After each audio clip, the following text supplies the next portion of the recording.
It's really interesting how Italy has more native grape varieties than any other country in the world for producing for wines. How many does it have, approximately? There are probably as many as 2,000 different grape varieties still grown here, but 600 certainly in production. But I think what's really interesting is the story of how some of these grape varieties were only saved by the efforts of really amazing wine producers who believed in the grapes and who worked hard to save them from literal extinction. An example would be the Fiano grape. Now, Fiano, we're seeing a lot more Fiano now. It's not just grown in its heartland of Irpinia, which is inland Campania, but it's grown in Sicily quite widely, a little bit in Calabria, and I'm sure cultivated outside of the country as well.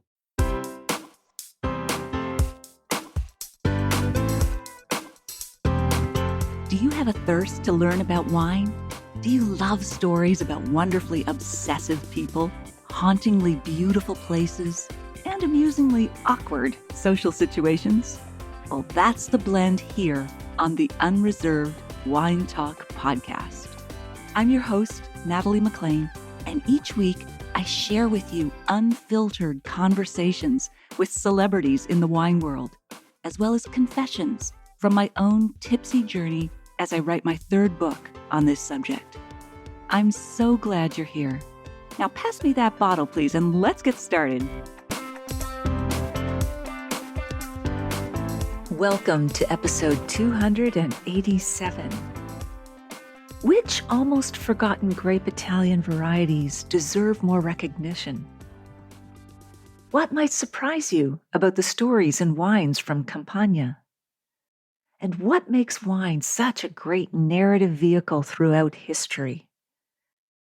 In today's episode, you'll hear the stories and tips that answer those questions in our chat with Marc Millon, author of Italy in a Wineglass, the story of Italy through its wines. 3 of you are going to win a copy of Marc's terrific new book, Italy in a Wineglass. All you have to do is email me at natalie@nataliemclean.com and let me know that you'd like to win a copy. I'll choose 3 people randomly from those who contact me. If you haven't won a book yet, now's your chance, and keep listening, as my goal is to offer lots more books and other prizes with every episode.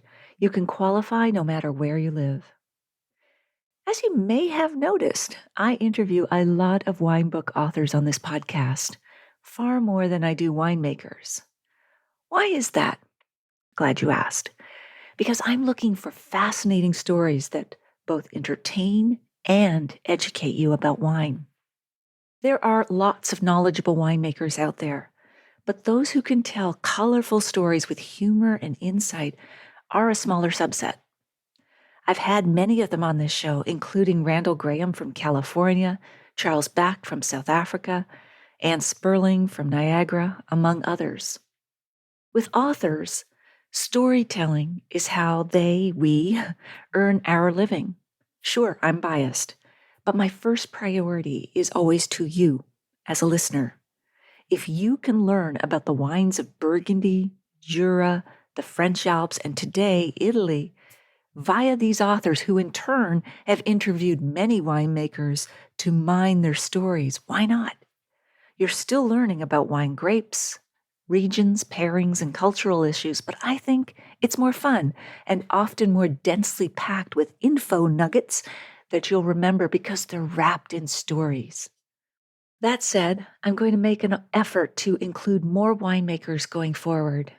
Stay tuned for these interviews that will often be a bonus to the interviews you already get through this podcast. The other thing I'm changing going forward is how I share interviews from when I've been a guest on other podcasts. For those that focus on my book, Wine Witch on Fire, Rising from the Ashes of Divorce, Defamation, and Drinking Too Much, I'll include them as a bonus at the end of the regular wine interview on the same episode, as I'm doing today with the wonderful Bianca Murray, host of the podcast No One Tells You About Writing. She's hilarious and smart as a whip. That way, if you love hearing about the behind-the-scenes process of writing the book and the issues the book explores, As many of you have told me that you do, you can continue listening after the main wine-related interview. If not, you can skip it. It's gravy, not the main meal. When I'm interviewed about wine-related topics on other podcasts, I'll share those with you as the main episode. Speaking of gravy, have you read Wine Witch? If yes, well then have you bought a copy for a friend or family member? Please consider doing that if you'd like to support this podcast that I do for you on a volunteer basis to ensure it continues. You can order it for yourself or for someone else from any online book retailer, no matter where you live. It usually arrives in a day or two, and of course, the ebook is instant. It's a fast read, and every little bit helps spread the message in this book of hope, justice, and resilience. You can send a copy directly to a friend or family member via the online retailers and make their day. I mean, your friends and family, not the retailers. Well, I guess you're making their day too. Anyway, when the gift arrives in the mail, rather than a flyer for discount pizza, which isn't very healthy for you anyway. I'll put a link in the show notes to all retailers worldwide at nataliemclean.com/287. I also offer a free companion guide that has book club and wine group discussion questions that can also spark a conversation between two friends or a partner or spouse. It asks questions such as how you feel about your own relationship with wine, especially post-pandemic, marketing tactics towards women and men, and whether social media is still a good place to connect with others. The guide also has wine recommendations, pairings, and tips for organizing your own informal wine tasting. You can get that at winewitchonfire.com. If you've read the book or are reading it, I'd love to hear from you. If your book club or wine group plans to read it, let me know if you'd like me to join in via Zoom. I also have a summary sheet that you can send to book club members who are deciding on upcoming books. Email me at natalie@nataliemclean.com. Okay, on with the show.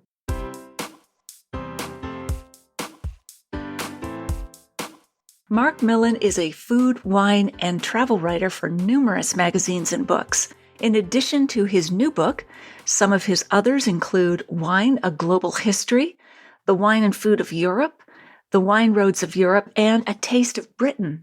Marc hosts a weekly podcast called Wine, Food, and Travel with Marc Millon on the Italian Wine Podcast channel. And he joins us now. Now, Marc, you're close to Devon. You're not in London, but for those of us who are not familiar with where you are, welcome, but let us know where you are.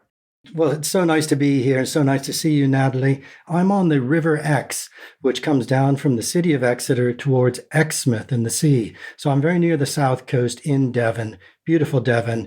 It's one of the most beautiful parts of England, I think. I've been living here for more than 45 years, so we love it. Wow. Yeah, I've heard things about how beautiful the landscape is there and the coastline. Before we dive into your wine career, let's chat a little bit about your childhood. You were born in Mexico. What did your father do? My father was an archaeologist, so he went down to Mexico. Well, I was born in the 50s, and he was fascinated by ancient civilizations and by the pyramids north of Mexico City, the city of Teotihuacan.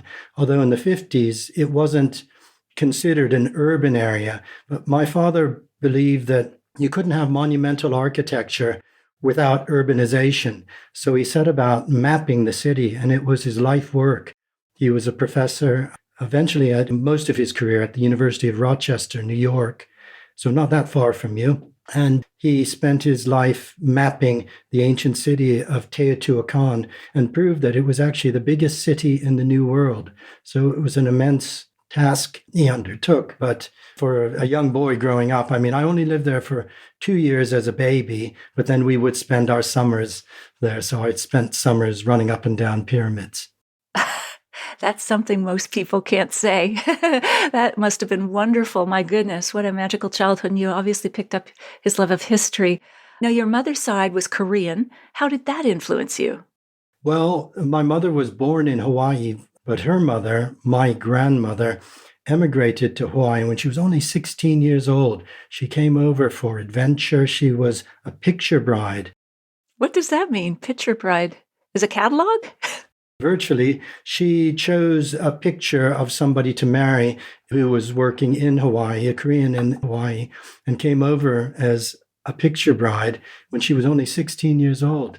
And she was a very strong character. She became a businesswoman in Honolulu. She was there, of course, during the time of Pearl Harbor, when Pearl Harbor was bombed. And yeah, she was a successful businesswoman. And it was a story we didn't know as children so much. My mother, being second generation, didn't really tell the story of her past so much, but it was a story we wanted to know. So my wife and I, when our son was only 6 months old, we spent a lot of time with my grandmother, and we wrote a book about my grandmother called Flavors of Korea, with stories and recipes from a Korean grandmother's kitchen. So it was a food memoir. It was her story, but it was also sharing my mother's story and my story. So in some cases, we'd have 3 recipes for the same food, bulgogi, Korean barbecue, for example, the way my grandmother did it, the way my mother did it, and the way we do it. Oh, I love that. What a great narrative thread as well to draw through those recipes. Now, you were just 19 when you arrived in England 50 years ago. Describe what was happening then for you. Well, I came over, Natalie, for 1 year for my junior year abroad. So I never intended to still be here all these years later. England in the 70s and being in an English university was very, very different. For a start, the food was really, really bad. It was as bad as English food had the reputation to be. But I think that was institutional cooking, because English food is actually very, very good now and very exciting. But yeah, it was a totally new experience. The culture was very different. The accents were very different. But within a few months of arriving, I met a wonderful 19-year-old who eventually was to become my wife and my partner in work as well. And that's how I ended up staying here. I went back to finish college. I was an English major and returned the following year. My wife was studying English and fine art, specializing in photography. Wow, that's great. Now, the early days that you spent as a writer were pre-internet. I mean, no email, no internet. How did you make do? Like, what kind of, I was going to say kludges, but that's a very technical term. What were the challenges of working back then as a writer? Well, Natalie, I think because we didn't know anything else, we didn't know what we were missing. But for example, I talk to students sometimes now about what I do, and many of them have never, ever seen a typewriter. They don't know what a typewriter is. It's something that you would actually see in a museum. Well, I wrote my early books on a typewriter. We had to write a lot of letters to make appointments. You wrote letters. You didn't even pick up the phone. It wasn't that easy to travel around to contact people in France and Italy, even by phone. So we wrote a lot of letters. We planned. It was very different. The traveling was different as well. We didn't have sat-nav to move around, going around all the great wine regions of Europe. So yeah, it was difficult, but it was definitely doable. I don't think you can ever go back to doing things the way they were. But yeah, I used carbon paper to make 2 copies of my manuscript to deliver to my publisher. Wow. In a way, there's almost a longing for that slower pace, more contemplative, more reflective. But I'm with you, though. I don't think I could do without the tools I have now, having had them. And just to wrap up that, you also were traveling with a young family at one point. You mentioned you toured all of France and Italy for 2 years in a VW camper van with a trailer and 2 young children and a nanny named Polly. I don't know how you did it. I mean, I can't imagine that small space with, 5 people? It was difficult. That was a very, very hard project. It was a very important project. There were 2 huge books. They were called The Food Lover's Companion France and The Food Lover's Companion Italy. So covering the whole of both countries within 2 years, 500 photographs in each, which my wife was taking. But of course, this was film, Natalie. So we had to keep the film in the little tiny refrigerator that had to be DHL'd back to the UK for somebody to put in the refrigerator here. And yeah, it was quite a pressured project that was more difficult with a 6-year-old and a 1-year-old.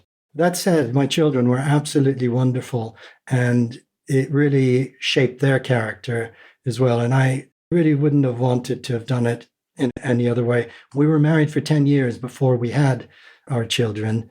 And I think we probably published 5 books within that time, 4 or 5 books. So, yeah, it was difficult.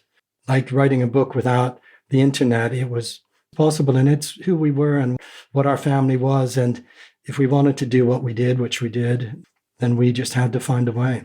And Polly, our nanny, was very, very good. And she's still a dear, dear friend. We see her frequently. I imagine she was very compact too as a woman. You couldn't have had someone taking up like a 6'5" nanny. Anyway. No, actually, you're right. She was very small, and the children were very small. So let's jump into your latest book about Italian wines. What drew you to this story in the first place? I mean, you've been writing about Italy, its wine and food for a while, but what drew you to this story for this newest book? Well, that's a really good question. And I have to say that I have to go back about 30 years, probably when I was writing The Wine Roads of Italy and then subsequent other books, and I had a magazine column. But what I kept coming across, Natalie, was that Italian wines can't be looked at outside of the context of the people who make them and the places they come from, but also the history behind them, the history of the areas, the history of the people, the history of the country. And I was getting a sense that really the history of Italy can be explored through wine. And that's really the basis of this book. History, it's telling the story. It's not the history of wine. It's telling the story of Italy through wine. So it's history and wine. Yeah, I love that. And that's obviously a central part of what makes this book different from others. But are there other aspects of this book that would make it very different from other books about Italian wines? Well, I think this focus on history is quite unique.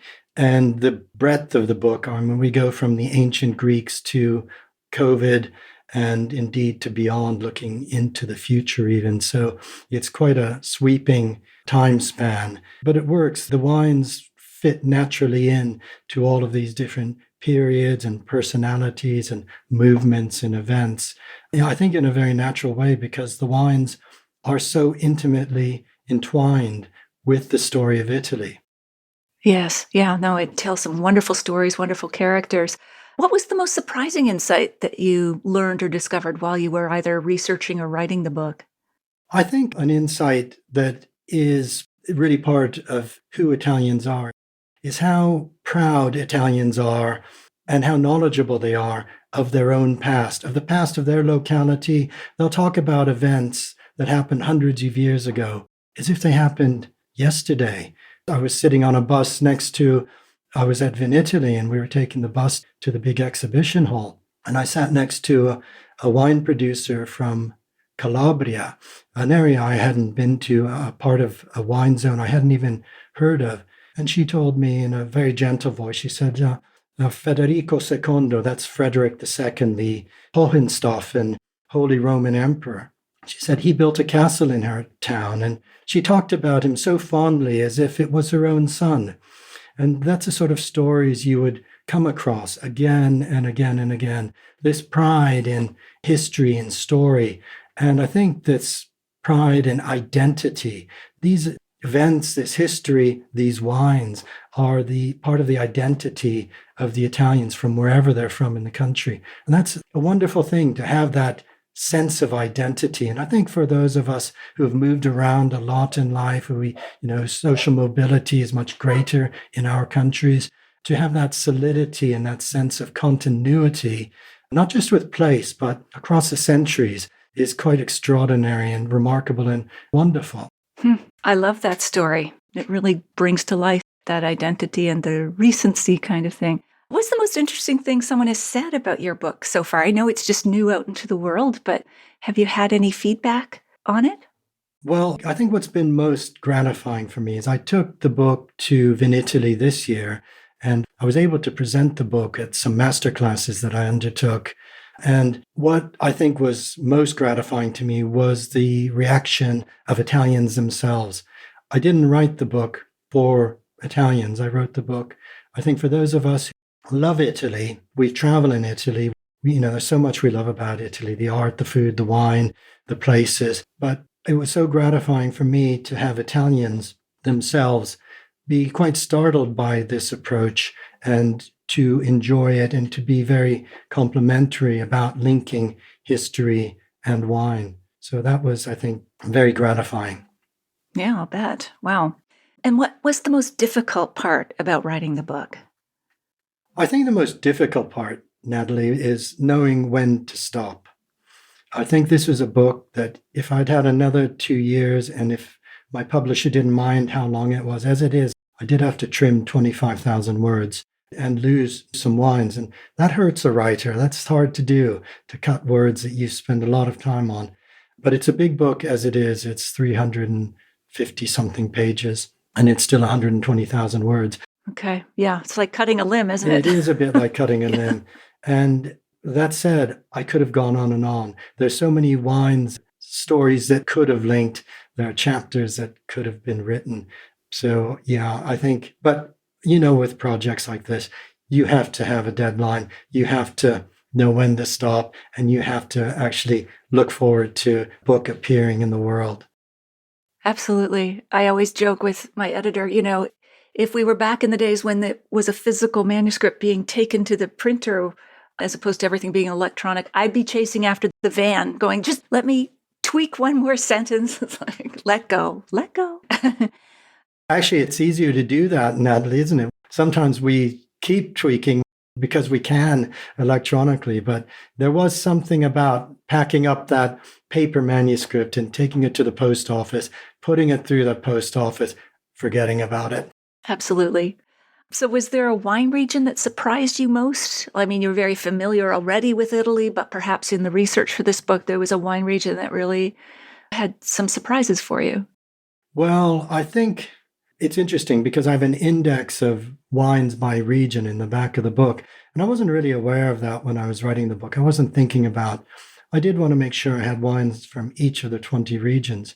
But I look back and I look at where the areas that had the most wines, and they were some of the most exciting chapters. And actually, these areas, these regions, go over many, many different chapters because the stories from Campania, for example, span a number of chapters, and the stories from, say, Sicily or Tuscany as well.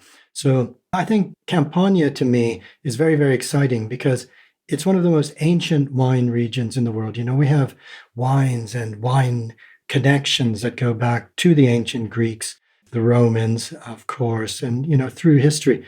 But what's exciting about Campania is that we're only now discovering new areas, new grape varieties. There's an area just to the west of Naples called the Campi Flegrei, the Phlegraean fields, the burning fields. This was where the Greeks first settled on the Italian mainland at Cumae. The Sibyl of Cumae sat in her cave and gave prophetic judgments. And I think Lake Avernus was the entrance to the underworld. But the Campi Flegrei wines have only re-emerged in the last 20 years. And they're just wonderful wines coming from the Campi Flegrei, from grapes such as Piedirosso and Fananghina. So I love that we have ancient connections, and yet we can almost approach Italy like a new world country with new wines, new wine areas to discover.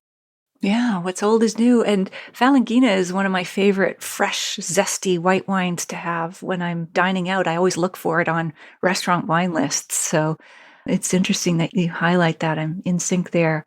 Now, in your introduction, you mentioned the idea of wine as a narrative vehicle throughout history. You've mentioned it. Can you expand on that beyond what you've already mentioned? Well, I think it's a good theme to explore history. I wouldn't have wanted to just write a history book. And I've read a lot of history books, as you can imagine, while researching this book. And I think wine is a way of lubricating history, is one way to look at it.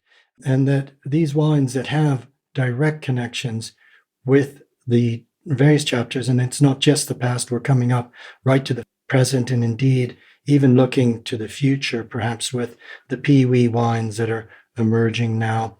What are Piwi wines? Piwi is a type of hybrid grape variety. I'm sure they're being cultivated in Canada, peewee varieties that are particularly resistant to fungal diseases, which of course this past year has been, a real problem across Europe because of the climate change and humidity.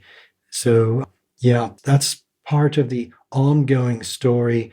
And this connection with history does follow right to the present moment, and the way wine is connecting with the concerns we have about climate change, about, so many issues that are pressing to us, whether we're in wine or not. So wine connects us to everything.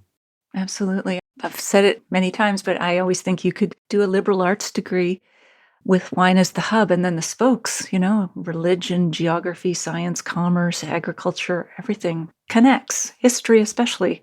Absolutely. No, that's actually a lovely idea. I would love to be involved in that liberal arts course and teach one of those modules. That would be fun. And then we could develop it further and go in depth into a master's of fine arts in wine and history. You could be the department chair. I would love that. Now, you've mentioned new grapes have been discovered, but you also mention in the book specific wines that have almost been forgotten. Which of these do you think deserves the more recognition? I think it's really interesting how Italy has more native grape varieties than any other country in the world for producing in production for wines. How many does it have, approximately? There are about 600, but probably as many as 2,000 different grape varieties still grown here, but 600 certainly in production. But I think what's really interesting is the story of how some of these grape varieties were only saved by the efforts of really amazing wine producers who believed in the grapes and who worked hard to save them from literal extinction. An example would be the Fiano grape. Now, Fiano, we're seeing a lot more Fiano now. It's not just grown in its heartland of Irpinia, which is inland Campania, but it's grown in Puglia or in Sicily quite widely, a little bit in Calabria, and I'm sure cultivated outside of the country as well. But it was only after the devastation of World War II that a remarkable wine producer named Antonio Mastro Berardino believed that the way to rebuild the vineyards of Campania, which had been so ravaged by war, he believed in the native grape varieties, and he believed in grapes like Fiano, and he propagated Fiano, saving it literally from extinction, and began to produce Fiano commercially, I think as early as the early 1960s. So that's one example, but there are a number of other examples of grape varieties that have been saved. And sorry, is Fiano a zesty white wine?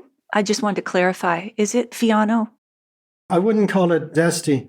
It's a white grape. Pliny the Elder referred to a grape in his Naturalis Historia, this great Roman natural history tome.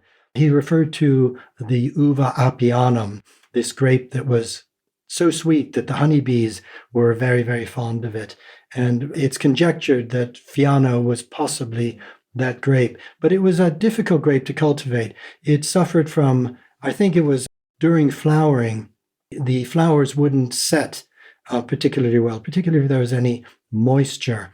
And so you'd have uneven bunches, it was low yielding, and you could see at a time when quantity was the goal rather than quality, that growers would say, well, let's get rid of it, let's grow something more productive.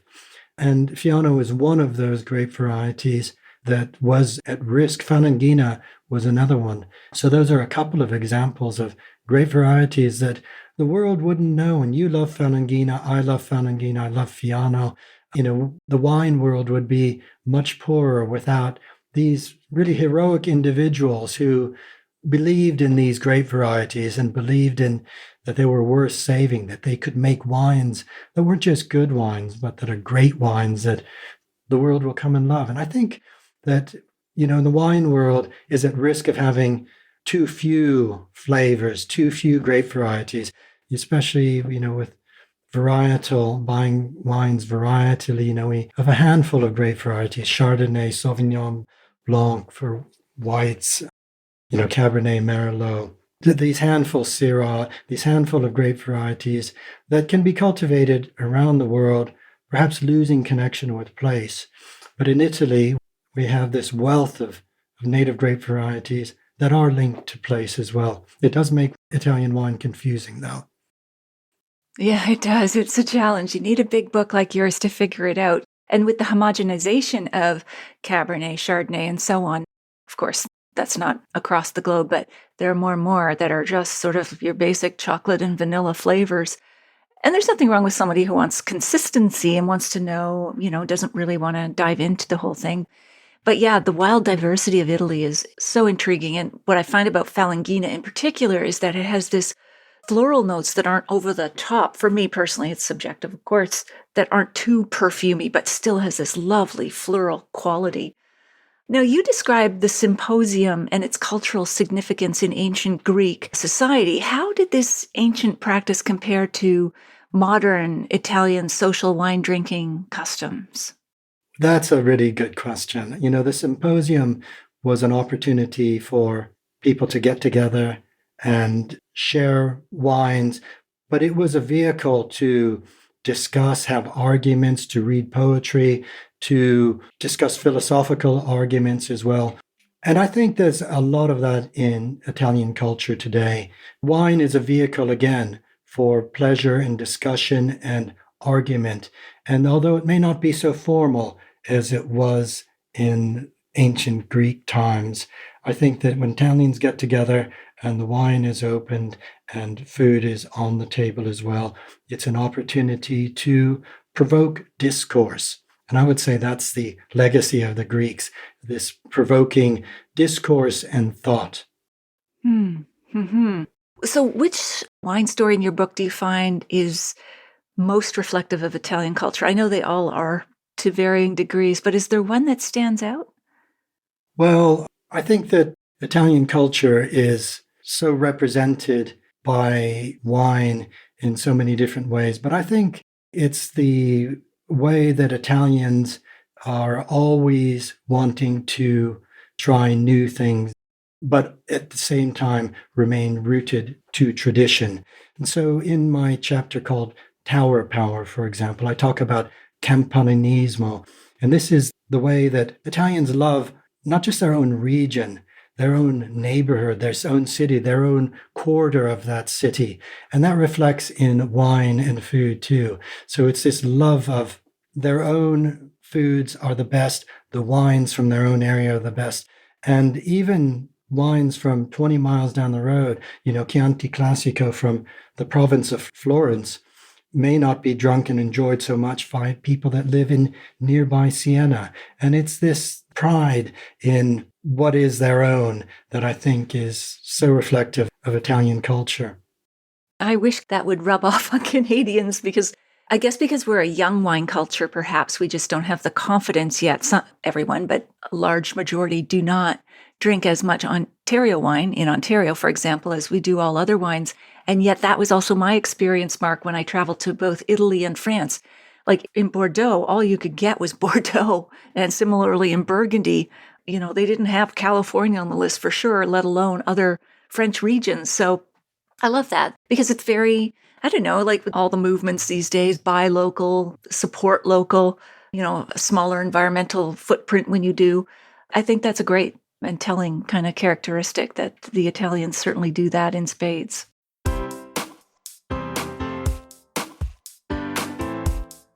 Well, there you have it. I hope you enjoyed our chat with Mark. Here are my takeaways. Number 1, what makes wine such a great narrative vehicle throughout history? As Mark says, he read a lot of history books while researching this book, and he thinks wine has a way of lubricating history. It certainly does. Number 2, which almost forgotten grape varieties deserve more recognition? Mark notes that Italy has more native grape varieties than any other country in the world for producing wines, as many as 2,000 different grapes, with about 600 in production. He adds that what's really interesting is the story of how some of these grape varieties were saved by the efforts of really amazing wine producers who believed in the grapes and who worked hard to save them from extinction. His example was Fiano, that zesty white wine. And 3, what might surprise you about the stories and wines from Campania? Campania for Marc is very exciting because it's one of the most ancient wine regions in the world. The wine connections go back to the ancient Greeks and Romans, and yet he says that in Campania, they're only now discovering new areas, new grape varieties. Therefore, he believes that we can approach certain regions within Italy like a New World country with new wines and new areas to discover. I love that. And now for that bonus interview with Bianca Murray, host of the Shit No One Tells You About Writing. We explore topics such as how do my experiences with misogyny resonate with women in other industries? How do you balance telling your truth in a memoir and concerns about potential legal repercussions down the line? And why did I choose the theme of witches as the connecting thread throughout my memoir? Here's our conversation.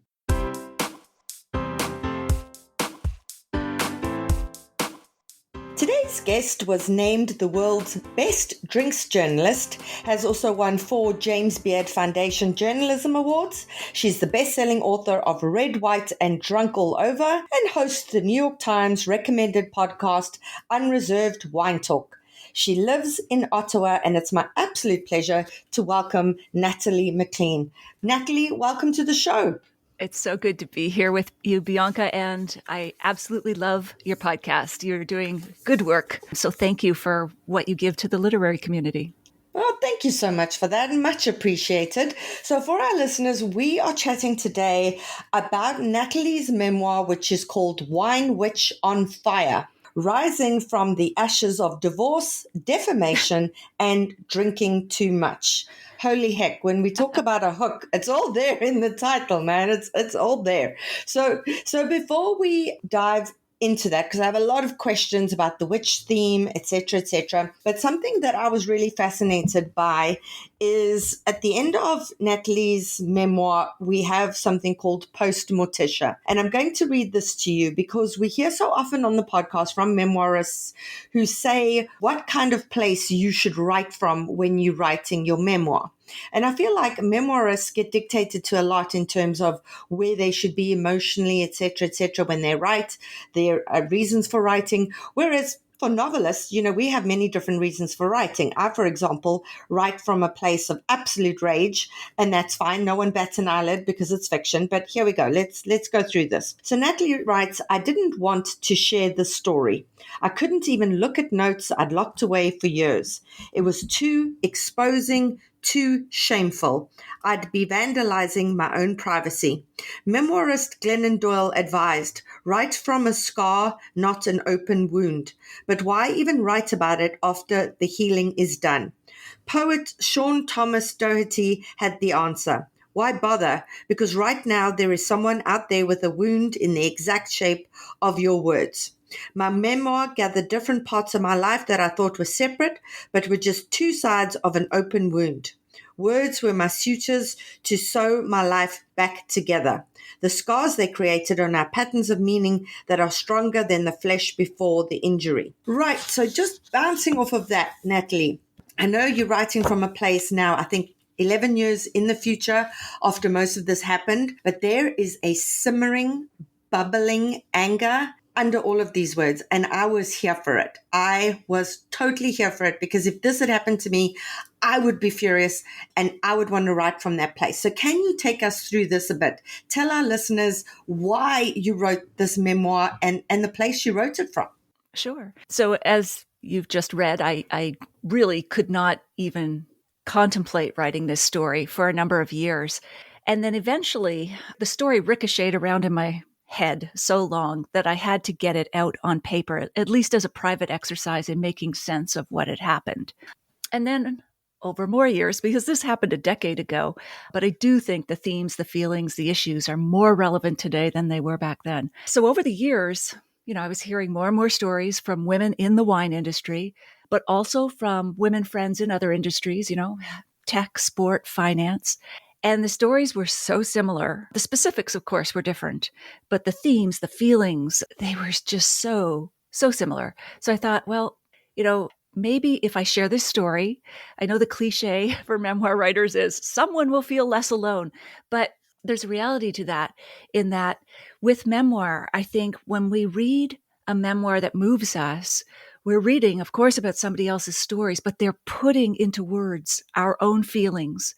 And we're looking for a piece of ourselves in their story. And through the safety of their story, I think that can be healing when we read how they can come out on the other end. So, another old adage, it's not what happened to you, it's what you did with it. I think that's core to a memoir. So, the specifics of my story, an online mobbing, a divorce after 20 years, being sort of blindsided by both. Everyone else's situation is probably not going to be anywhere near or close to that. But the feelings that can arise from, longing for love or loss or loneliness or fear of the future, that's the power of a good memoir, putting those feelings into words through someone else's story and being able to read that. So that's why I did it. I mean, so in a sense, yes, so that someone out there would feel less alone, but also so that I could connect with others and I myself could feel less alone. Because I think as writers, that's what we do. That's how we connect with the world and with others.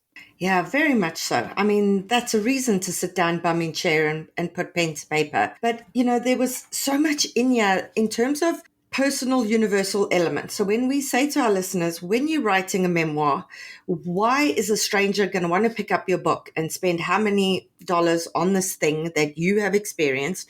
What is it about it that is going to appeal to them and resonate with them? And people pick up memoirs for many, many different reasons. The thing in here that really simmered with me was, the misogyny that was rife in the wine writing industry.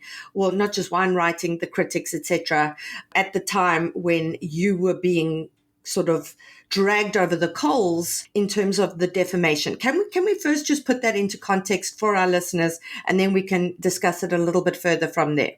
Mm-hmm. Do you mean what happened? The inciting incident? Yes, the inciting incident. Dun, dun, dun. We need sound effects. Okay, so it was just before Christmas. My family had all gone to bed. And we'd had a very festive, very merry dinner with lots of wine, of course. And I was checking email one last time. It was just before midnight. And this Google alert pops up in my inbox and says, Natalie McLean, world's best wine writer or content thief? And my heart dropped. I mean, it just went right through to the soles of my feet. Because as you know, Bianca, as a writer, that is the worst thing we can be accused of. So doctors lose their license for malpractice. Lawyers get disbarred for misrepresentation. Writers, we get our careers and reputations canceled for anything to do with copyright issues. So I just felt it all coming at me. Like the words were burning into my retinas. And it took me a while to absorb it and to understand, what is it that they're saying? What happened here? And that's how I open the story, by putting you right into the middle of it and trying to make it as visceral as I can, because this is all online, where many people will say, oh, just turn it off. Sticks and stones will break my bones, but, name calling, nasty comments, they'll never hurt you. But when you make the majority of your living online and through words, you can no more turn it off than a surgeon can operate outside the hospital. This is your everything. It's your livelihood. It's how you support your family. It's who you are. It's your reputation. It's your self-worth. So I had to try to make that more tangible, more visceral for readers, especially readers who are not writers and might dismiss it as, oh yeah, the internet's mean. Get over it. So the story unfolds from there. It starts there. And then I start to back up with what led up to that. And then we return midway through the book to that scene, what I call my nightmare before Christmas. And then we move forward again to what happened and the resolution. Yeah. So for our listeners, we started in medias res, right? Yes. It's the inciting incident. But what Natalie does is she puts us right there in the action. Then we kind of go back and we get context, etc., etc. Then we move forward. So she's chosen a very interesting structure and timeline in terms of the structure of the memoir, which we're going to discuss in a little bit more detail. But the thing that really stood out to me in terms of that personal universal element element is not that people had a problem with the way you used the wine reviews, just referencing the critics' initials, etc., etc. It's the way they came for you, did not allow you to kind of speak for yourself, would not accept an explanation or an apology, but then how very personal it became, and how so many of these misogynistic comments that were made online were about your appearance, were about your breasts, were about your hair and you as a woman, to the point that someone actually threatened to rape you if you did not shut up. And I swear the rage that I feel at that, because, as we are three women who run a podcast, we've had more than our fair share of these kinds of comments coming to us. What the hell do we know? We're just stupid women. We must shut up, etc., etc. But just that, I think there are so many women listening right now who have experienced that at some point or another. Maybe they haven't had this online vitriol, but certainly they've had men in their companies comment on their appearance and things like that in these ways that are just, it's infuriating. It's mind-blowing, in fact. And this was only 10 years ago. So can you take us through, after you wrote the memoir, I'm sure you must have heard from hundreds of women that could relate to that, who were saying, Natalie, oh my God, we may not be in the wine industry, we may not be in this industry, but boy, can we relate to this kind of behavior. Absolutely. I mean, the letters just kept flooding in, like direct messages, emails, and so on. And I mean, that has just been so gratifying. I mean, but they were so specific, these emails and letters, like, you wrote my story. You wouldn't believe it. I feel like you're my sister. And I finally, we've just reunited. I don't know. I think though that it has to go back to the feelings, because the situational specifics are different. And, you've touched on it a few times, Bianca, women's anger and fury. I mean, we are taught to be nice girls, to smile, to, brighten up someone else's day, usually a man's. And we don't talk enough about our anger with that. We, throughout this memoir, there's also an evolution of how I deal with my own anger.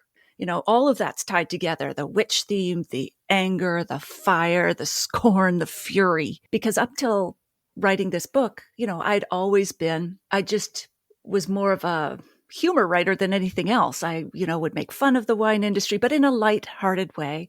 I would play nice, I'd play by the rules, and so on. And I had a lot of success with that. I treated my writing career like one gloriously long English class. If I kept my head down and I did good work, I'd get, the A grade, top marks. And actually, the world doesn't work that way. Certainly the wine industry doesn't, and many other writers did not feel that way. So it was an awakening for me, and a whole process that I went through, from always trying to be a good girl and play by the rules, to making light of even my own skills as a writer, as a woman, to at first feeling sad and depressed that all of this was happening, and then to opening up to my own anger and saying, hey, this isn't right. And there are all of these, well, they were all men, so I may as well just say that, not people. All these men are telling my story. I'm a writer, and I should be able to tell my own story. I should be able to write this last chapter. Amen to that. So we're going to get to the witch structure, because I love that. And for all of the memoirists out there, we have said, memoir should not be something that you approach going, okay, this is when I was born. I'm taking the story in a linear way. This is what happened when I was 20. This is what happened when I was 30. And this is where I currently am. There are so many different ways to structure memoir. And the way Natalie pulled in the witch theme, I thought was absolute genius. And I want to unpack that some more. But something you've just said is something I want to touch on. So writing a memoir like this, in which you're defending yourself so much against the allegations that were made against you, how are you able to do that? How are you able to tell your truth without worrying about implicating people who might want to sue, legal concerns, etc.? There are some names that you don't mention the names, you're obscure in the names. There are some men who you mention blatantly, and obviously those were ones who made their comments in very public forums, in which case you are able to quote them from those public forums. For our listeners out there who are writing something similar, how do you balance the truth telling against worrying about legal repercussions down the line for writing your truth? So first up, you can't worry about it at all when you are writing your early drafts. Otherwise, you're trying to have your foot on the gas pedal and on the brake at the same time. You won't get it out there. You won't get it down on paper, is what I should say. You have to let the story out first. So that's the first thing. Then as you get further down the road to more iterations of your drafts and it's starting to take shape and you've had a developmental edit and you've had other edits and so on, that's the point at which you can start thinking about legal ramifications. I should note, Bianca, that I had changed everybody's name. So not just family members, but also all of these men who are commenting publicly about me. And then, even the crude things they were saying and so on. And the lawyer went through the manuscript for the first time. He said, if you change their name, you're violating their copyright. To quote them and their vile things they said, I had to use their full names. So in the end, I didn't want to name anybody. Like for my family, it was like privacy. But for the trolls, it's like, let's not shed more light on these trolls. Let's not give them more attention. That's what they feed on. But in the end, I had to name them because I was quoting, whether it was online or various sources, I had to do that for copyright. But I also came to the conclusion in the end that they deserved full credit for what they said and did. Can I just say the irony there in terms of the copyright? The irony is just, love it. Carry on. I know, right? So yeah, writing this book was like the law school that I should have finished. I actually dropped out of law school. Anyway, so the next step that you always need to do is put in that sort of author's note at the front of the book that is clear. It's not in the mice type of the copyright page, but I can share that with you if that would be helpful to listeners. Okay, so this is what I said, because there's two purposes for this. One is that it's a shot over the bow for frivolous claims. You don't want people coming after you with no basis. You want them to know this has been reviewed by lawyers. And the second part is that this actually would be used in my defense if anyone were to bring a suit, which has not happened. Anyway, here goes. I wrote this book with positive intent for everyone in it, even those involved in traumatic moments. They've all made me who I am today, as flawed as that remains. Some people's names, physical characteristics, and company affiliations have been changed for privacy. Otherwise, this memoir remains a true narrative. The events and dialogue are based on my memories, conversations, journal entries, emails, texts, online posts, screenshots, and recordings. I asked family, friends, colleagues, and several lawyers to review the manuscript. The opinions in this memoir are mine alone and intended only to share my experience. I don't represent any brand, company, or organization mentioned.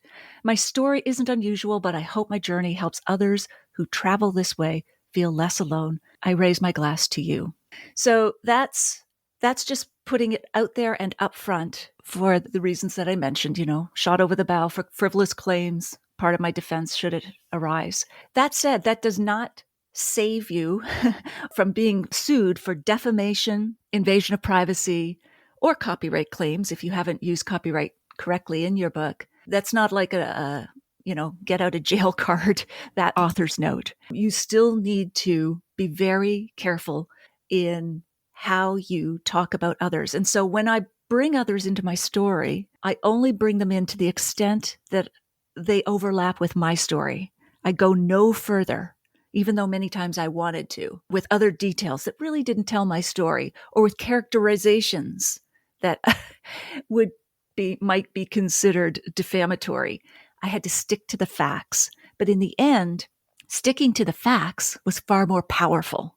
It got rid of all of the fluffy, it got down to the muscle and bones of the story without all the fat. And so in the end, it was a good thing that I had to work with these restrictions that also benefited me legally. Yeah, just see, this is why I can't write a memoir, because I would write so-and-so who everybody agrees is a ginormous asshole, said this and this, so I would really get sued. Back to the lawyer stuff. So Natalie, I know when I sign my contracts with my publishers, even though I'm writing fiction, there's always a clause that says that if I get sued, that's my problem. Pretty much, it's not the publisher's problem. They are not settling lawsuits on my behalf. So when it came to the lawyers here, were these all at your cost? Were you lucky enough to know Yes. lawyers that did this for you for free. So this is all stuff that you had to do contractually yourself before this book could get published. Could you take us through that?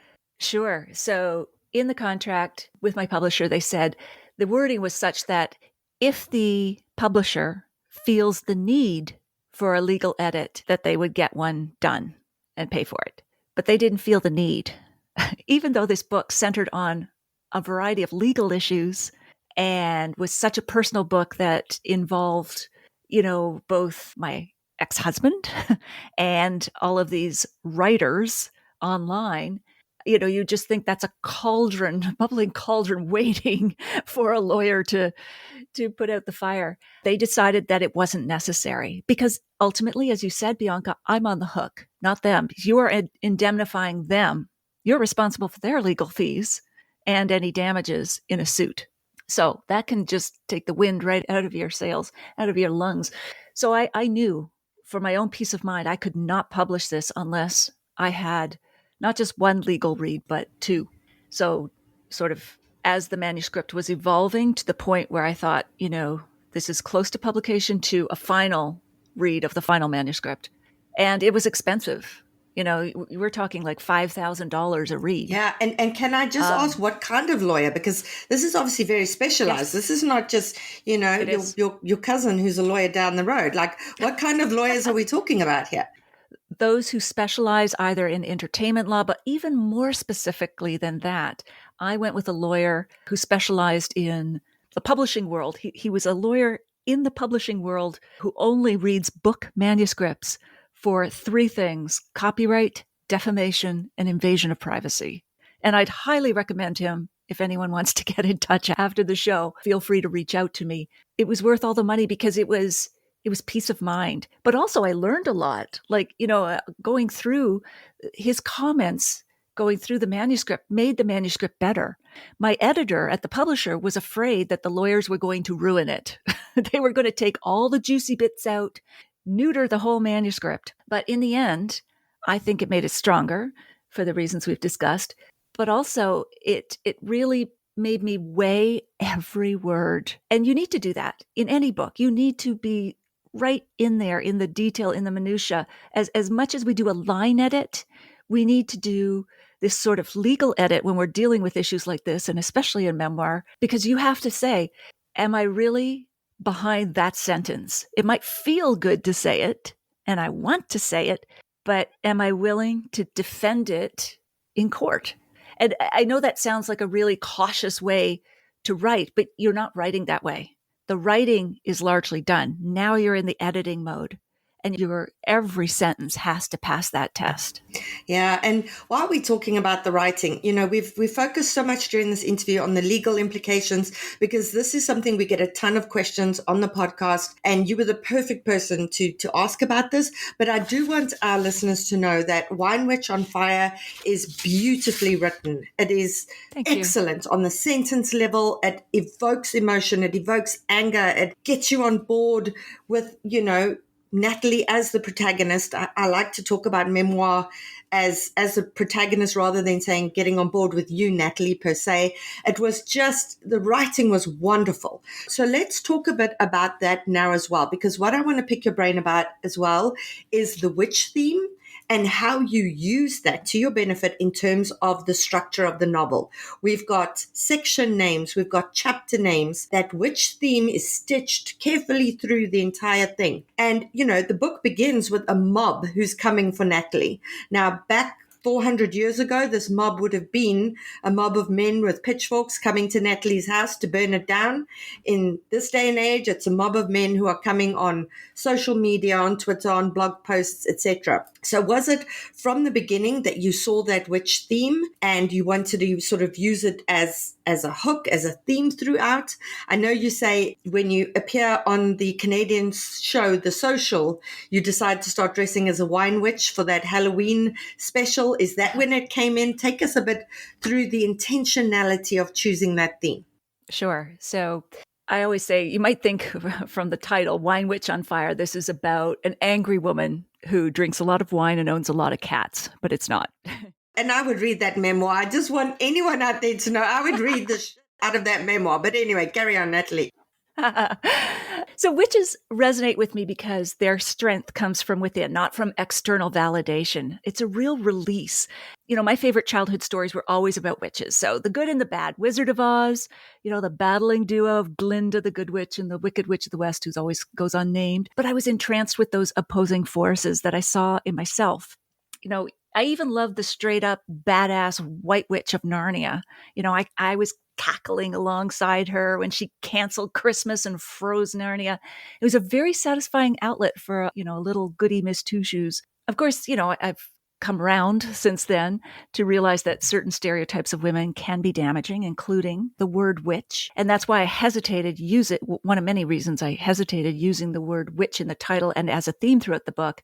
But now, I believe a witch is a wise woman who's been through the fire of life, come out on the other end, stronger, wiser, fiercer. So I had to get over my notions of what a witch was first. But then, when did I start thinking about this for the book? So during the online mobbing, there were lots of comments about pitchforks and witch hunts and so on. But I couldn't even remember those comments until years later when I went back through the posts and the screenshots. And at first I was very wary of the metaphor because I did not want to equate my experience with the horrors that women faced in the 17th and 18th centuries. But, over time, their stories really did rekindle with me a desire to call out sexism and misogyny in a modern sense. And, the methods are more subtle, I think, today, but the results can feel as devastating. So during my no good, terrible, very bad vintage, I did feel like a witch in all the worst ways, outcast, despised, scorned, hunted. And even the stories of so-called witches, like in literature, inspired me.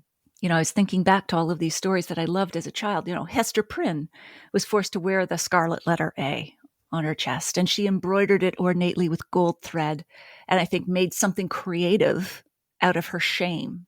And she transformed that badge of humiliation into her own emblem of individuality, her way of taking back the story. So all of these themes were bubbling in my own cauldron. And I think for many of us today, online can be so amorphous, like what is it? But Google's search algorithm is our modern scarlet letter A, especially for women. If there's anything negative about you online, it'll be on the first page of results, regardless of when it happened or whether it's been fact-checked, doesn't matter. And we all wear that A on our virtual chest. So in the end, I really came around to, weaving this thread of the witch through the story, the old metaphor, to illuminate a new story. And then also to turn it around and to see those old stories about women as witches in a new light. So that's the sort of overview, but, carrying through the metaphor through the book is another thing. Is that something that comes with layering? So for example, what I do when I am writing, I'll focus on one note of my character. Let's say their misbelief that they are unlovable. And I'll focus on that for a lot of time. And then there'll be something else about their character. Like, for example, they feel very insecure about their body image. And I'm not able to generally write those two notes at the same time. But when I come back with editing, I'll be like, look out for where the body dysmorphia or the, self-image is a problem and where you can factor that in. And so I'm able to weave that in during the editorial process later on. So is that something that you were also very conscious of when editing, saying, oh, wow, I didn't see this the first time around, but this is something that really can be compared to X, Y, and Z when it comes to witches? Exactly. So I had a stockpile of little witch stories. And then when you have those sort of in the back of your mind, they become readily apparent as you're reading your manuscript for the 98th time where they might fit without being heavy-handed, without milking the metaphor. So once I decided to go with the witch theme, I really had to go all in. Otherwise, it would come off as superficial or disrespectful to the women who were persecuted. So it was this balance of, okay, you need to go deep, but you can't overdo it. And so it's that fine line. So, leaning into that metaphor was, I think, more fruitful for the writing itself. It was a way of showing, not telling. So, for example, when I started responding to the comments, the defamatory comments and others online, I would get flaming responses from the trolls. And then when I backed off and didn't post, they'd accuse me of running away from the issue. So that reminded me of the story of the one way to tell if a woman was a witch in colonial Salem was to strip her down to her undergarments, bind her and throw her into a lake. Since witches rejected the sacrament of baptism, the water would reject her and make her float. An innocent person would sink to the bottom, according to this logic. So you'd either sink and drown or float and get dragged to the stake and be burned. Damned if you do, damned if you don't. Sounds like the forerunner to social media. Yeah. So trying to weave the two of them together like that. But I had so the story, I had a file of stories of all of these things about witches. And, when I started going back to the passage of, I can't win here, I'm trying to respond. And then when I think that that's just fueling their fire, I don't respond. I can't win that way either. So you weave in these small snippets that are firmly rooted in the metaphor. They serve kind of as a touch point for the reader that shows up in new and interesting ways, I think, through the manuscript. But they also allow me to share more satisfying reflections as well as the vulnerability and surprise and fear. Yeah, you did that so incredibly well. And there were so many moments where I was like, there are times that it feels like we've come so far. And there's times that it feels like we haven't even taken that first step. When you compare the modern day context to things that you're comparing happened to however many years ago. It's, and that was the touchstone for me. Each time we brought it back. And it was not overdone. It was not heavy handed. It was just perfect. I loved as well the chapter headings. So for our listeners, Natalie went between sort of witch themed chapter headings and also wine themed. So we have things like Game of Crones, A Marriage of True Vines, Good Witch Hunting, Tempest in a Wineglass. So really, really creative and interesting there as well. Natalie, we passed our time. I have so many other questions, but unfortunately, we are not going to get to them. Can you tell our listeners where they can find you? Tell them about your newsletter. Tell them a bit more about where all you are. Thank you, Bianca. So you can find me at nataliemclean.com. That's easy to misspell. So if you want to try winewitchonfire.com, you'll find everything about the book, and that just redirects to my website. For listeners who might also be interested in how I put together a book club guide with not only discussion questions about the book, but also tips on organizing your own informal wine tasting. I have interesting themes there, from sort of gathering of your own personal coven to the perfect wine tasting for a divorce party. You can go to winewitchonfire.com/guide. So feel free to borrow whatever is helpful there. As you mentioned, Bianca, I also host the podcast Unreserved Wine Talk. And I really try to interview people who are weird and wonderful in the world of wine and can tell stories. We're not comparing Hungarian to American oak or anything like that. My newsletter is at nataliemclean.com. I have free mobile apps that will scan the barcodes, front labels of bottles, and bring up my wine reviews. You can find it all there at either nataliemclean.com or winewitchonfire.com. Amazing, Natalie. Thank you. And Natalie does have 2 other books out before this one. Can you quickly tell our listeners about those? Sure, these are far more lightheaded. Well, they are lightheaded and lighthearted. The first is Red, White, and Drunk All Over, a wine-soaked journey from grape to glass. As you can see, I do put the entire book in the title and subtitle. And the second one is Unquenchable, a tipsy search for the world's best bargain wines. So there are just adventure stories. I work a day in the life as a sommelier so that you know how to order from a restaurant list. I work the harvest so you know how wine is made. They're all based on stories so that you can learn about wine in a more fun, entertaining way. Amazing. We're going to link to all of these on our bookshop.org affiliate page. Remember, if you buy the books there, you support an independent bookstore and you support the podcast. Natalie, thank you so much. It's been such a pleasure chatting with you. Bianca, thank you. Thank you for inviting me here to share this story, but also thank you again for what you do for the literary community. This podcast is at the top of my playlist. I love the discussion, the tips I get every week. Thank you for continuing to do that.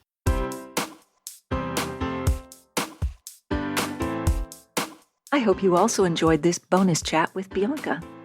In the show notes, you'll find the full transcript of my conversations with both Bianca and Marc, links to their websites, books, and podcast, and the video versions of these conversations on Facebook and YouTube Live, and where you can order my book online no matter where you live, I can find you. Or the book can, I should say. That's just creepy.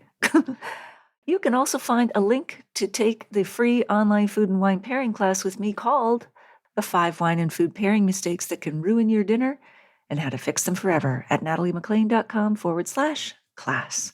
That's all in the show notes at nataliemclean.com/287. Email me if you have a sip, tip, question, or would like to win one of 3 copies of Marc's terrific book, Italy in a Wine Glass. I'd love to hear from you if you've read my book or are in the process of reading it at natalie@nataliemclean.com. If you missed episode 183, go back and take a listen. I chat with Stevie Kim about Italian wines and the world's largest wine fair, Vinitaly. I'll share a short clip with you now to whet your appetite. Italian wine is just like the Italians. They're incredibly creative and imaginative. And it's not by chance that they excel in cuisine, in fashion and design. Gucci, Versace, cars, yeah. They're completely individualistic and fragmented. Is that a history of kingdoms? I don't know, but Italians are incredibly individualistic. So that means that you have so many denominations and so many different grapes. So we're talking about 600 odd grapes and 400 plus denominations. Denominations meaning little regions or designations Yeah, within the regions. appellations. Yeah. So that is very difficult to wrap your head around when you are a wine lover. And that's one of the reasons we've been making small booklets to make it a little bit more digestible and approachable.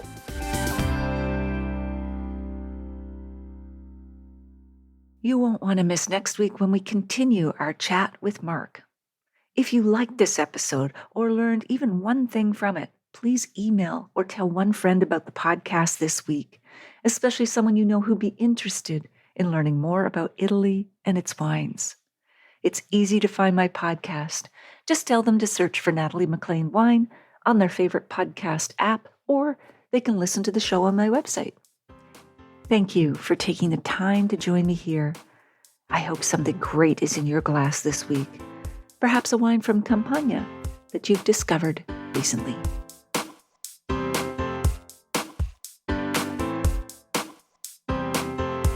You don't want to miss one juicy episode of this podcast, especially the secret, full-bodied bonus episodes that I don't announce on social media. So subscribe for free now at nataliemclean.com/subscribe. Meet me here next week. Cheers.